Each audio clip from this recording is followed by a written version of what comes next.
किसके अधिकार से, किसके षड्यंत्र से, किस अधिकार के तहत वो सड़क पर आंदोलन करने वाले लोगों के खिलाफ में लाठीचार्ज करते हैं और उनके इतना लाठीचार्ज करते हैं कि उनकी हत्या हो जाती है। असहनीय उनके साथ व्यवहार किया गया है। उनके परिवार भी साथ में थे, कई लोगों के बच्चे साथ में थे, दिव्यांग थे, उनके साथ भी अत्याचार किया गया है। जिसने भी ये घटना को अंजाम दिया और इसके लिए जो दोषी है उसके खिलाफ में जो कार्रवाई बनती है आईपीसी के तहत, पहले उसके ऊपर कार्रवाई हो। सेल शासन इस रूप से लोगों की जान लेने में आमदा हो जाएगा, ये एक अविश्वसनीय और ये एक षड्यंत्र के तहत इस तरह का काम किया गया है आंदोलन को दबाने का।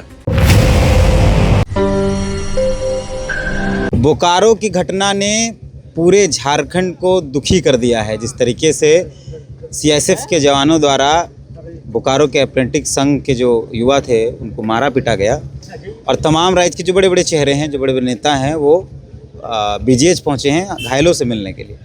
मतलब इतनी बड़ी घटना बोकारो में पहली बार हुई है कि सीआईएसएफ के डंडे से एक युवक की मौत। स्थापना काल से आंदोलन तो यहाँ होते रहे, लेकिन इस तरह से शहादत नहीं हुआ था कभी।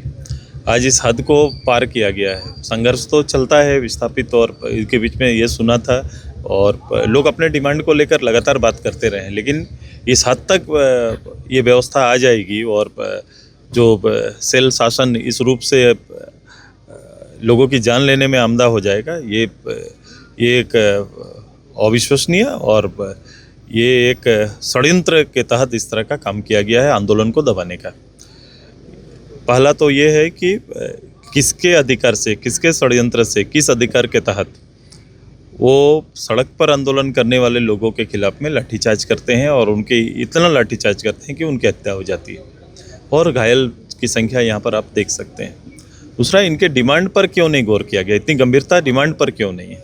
चूँकि इनको प्रोत्साहन कौन दिया? परिवार के एक सदस्य को, 1500 परिवार से एक एक सदस्य को बुलाकर उन्हें भविष्य दिखाया गया कि आप आओ, आपको एक बेसिक ट्रेनिंग इसी कंपनी के अंदर में हम लोग देंगे और उपयुक्त समय पर आपको रोजगार सुनिश्चित यहीं पर करेंगे। यही तो था इसका उद्देश्य। इसी उद्देश्य के साथ उन्होंने 3 फेज में 1500 लोगों को ट्रेनिंग दिए और आज जब वो बच्चे अपने ट्रेनिंग के उपरांत जब अपने नियोजन की बात कर रहे हैं तो उनके खिलाफ में इस तरह का षड्यंत्र किया जा रहा है और इस तरह से लाठी बरसाकर उनको अपनी ही ज़मीन पर, अपने बाप पुरखों की दिए हुए ज़मीन से बेदखल करने की तैयारी की जा रही है। घायलों से मिले आप?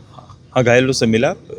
काफ़ी असहनीय उनके साथ व्यवहार किया गया है। उनके परिवार भी साथ में थे, कई लोगों के बच्चे साथ में थे, दिव्यांग थे, उनके साथ भी अत्याचार किया गया है। ये तो स्थिति है। क्या डिमांड रख रहे हैं? डिमांड कुछ नहीं, पहले प्रशासनिक रूप से पहला ये पहल होना चाहिए कि जिसने भी ये घटना को अंजाम दिया और इसके लिए जो दोषी है उसके खिलाफ में जो कार्रवाई बनती है आईपीसी के तहत, पहले उसके ऊपर कार्रवाई हो। दूसरा, इनके सड़क में आने का उद्देश्य बड़ा स्पष्ट है। ये अपने नियोजन के लिए आए थे, कंपनी नियोजन निकाल रही है तो प्राथमिकता इनकी बनती है और ये अपने हक की ही बात कर रहे थे। तो सबसे पहले इनका जो सब्जेक्ट है उस पर बात होना चाहिए। जो लोग भी इस वार्ता में हैं वो सबसे पहले यही 2 प्राथमिकता वहाँ दे ताकि इनका समाधान हो सके। लंबोदर महतो हैं गोमिया के पूर्व विधायक, मिल ही सबसे? हाँ, निश्चित रूप सबसे मिल लिया। निश्चित रूप से जो घटना घटल है पूरा अमानवीय घटना है। एक हम जितना निंदा कर में कम है। तो निश्चित रूप से जे भी दोषी है, चाहे वो पदाधिकारी है सीआईएसएफ के या बीएसएल प्रबंधन के, निश्चित रूप से चिन्हित होकर सब पर कार्रवाई होवे के चाहिए। और बाद जे मूल रूप से विस्थापित संघ जो मांग कर थे वो मांग के बीएसएल प्रबंधन पूरा करे काम करे।